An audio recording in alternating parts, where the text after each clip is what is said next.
All right, welcome everybody. Please take your seats. So I'm very excited that so many of you showed up at 8:30 on a Monday. That's incredible. So give yourselves a round of applause.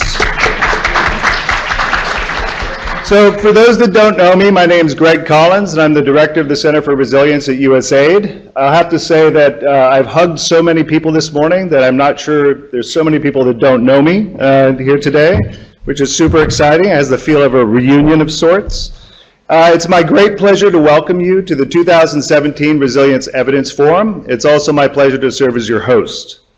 This event is a collaboration between the Center for Resilience and the TOPS Resilience Evaluation, Analysis, and Learning Program. And in the back of the program, you can there's more information about that program called REAL. So who's in the room? We have a wide range of people. We've got donors, we've got government, we've got NGOs, think tanks, academics, and there's one thing that binds you all together, and that's that each of you in one way or another is contributing to the growing body of evidence on resilience that we're going to be discussing today. And I think one of the unique things about this event is that we really weren't looking to have this be a sharing with people who weren't familiar with resilience and the work that's been done over the last 5 years, but really bring together different people who are making substantive contributions to that body of evidence to learn and share that body of evidence and discuss the ways it's going in the future, and also for networking purposes. We really, really do hope that this meeting plants the seeds of collaboration amongst many of you. One thing you're going to hear a lot this morning is a reference to 2011-2012. And the reason for that is not that the term resilience was invented in 2011-2012. It has a long history in ecology, psychology, other disciplines. But it was 2011-2012 that really elevated resilience to a development priority within USAID, amongst governments, amongst other donors, amongst the development partners in this room. And that was on the heel of large-scale humanitarian emergencies in the Horn of Africa and also in the Sahel. So I think that we're about 5 years from that time, and we've always talked about recurrent crisis, and I think one of the sobering things we have to keep in mind is that there is a major drought emergency unfolding in the Horn as we speak, on the heels of a significant drought emergency in Ethiopia and Southern Africa in 2016. These are recurrent crises. It only furthers the mandate and impetus for investing in building resilience to recurrent crisis, and it's also through those crises which we have been able to see some of the effectiveness of programming and really the ability to capture resilience through resilience measurement. So back in 2011-2012, resilience really did have all the makings of a buzzword. In fact, I heard someone refer to it as a fuzzword, meaning a fuzzy buzzword. And they kind of had a point, if we're honest with ourselves. Every workshop, every proposal, every meeting had in its title the word resilience. And there was a flurry of meetings here in Washington and around the world. And I remember thinking about 3 or 4 meetings in, my God, we're just continuing to talk about concepts and good ideas. And nothing wrong with that. It had to start with good ideas. But something's really changed over the last 5 years as we've embarked on A, how to measure resilience, and done a lot of learning on that, but also began to amass a body of evidence about what allows people to manage through shock events, what allows them to lessen the hit and recover quicker, both in relation to recurrent crises, but also more generally in relation to poverty, hunger, and malnutrition. There's no longer a debate over which is the best proxy outcome for resilience. I think people remember in 2013 we had a meeting in Rome. Some people were arguing for poverty, some people were arguing for hunger, malnutrition.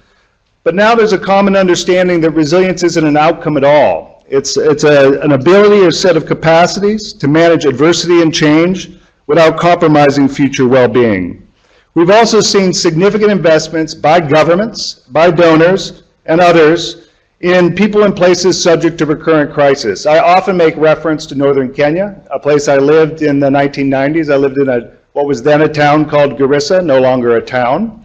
And I compare what the way that northern Kenya was perceived then with now. Back then, it was a place we went back every 3-5 years and responded with an emergency response. Lasted about a year, 18 months, and then we'd pull back, only to do the same thing over again. Now we're seeing significant investment across the sectors, including the private sector. We've also seen over the last 5 years a shift, continued focus on building resilience to recurrent crises in places like the Horn of Africa, the Sahel, but also an understanding of the broader relevance of resilience for ending poverty, hunger, and malnutrition everywhere we work. And I did see Andrew Shepard earlier over here. We did some work with ODI that really demonstrated this, looking at poverty dynamics in a lot of different countries, and we continue that work today. So you would be well served to check out that panel.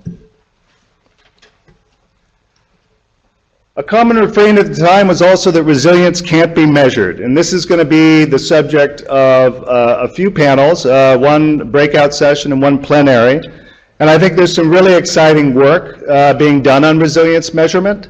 Certainly Tim Frankenberger, we've got Marco and Luca from FAO and a host of others that are really contributing in that space. So we'll have those breakout sessions.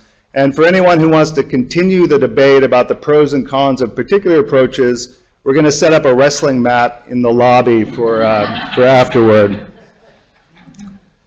So what's the result of all of this? That growing body of evidence and insights into sources of resilience across different contexts. And this is going to be the subject of the forum here today.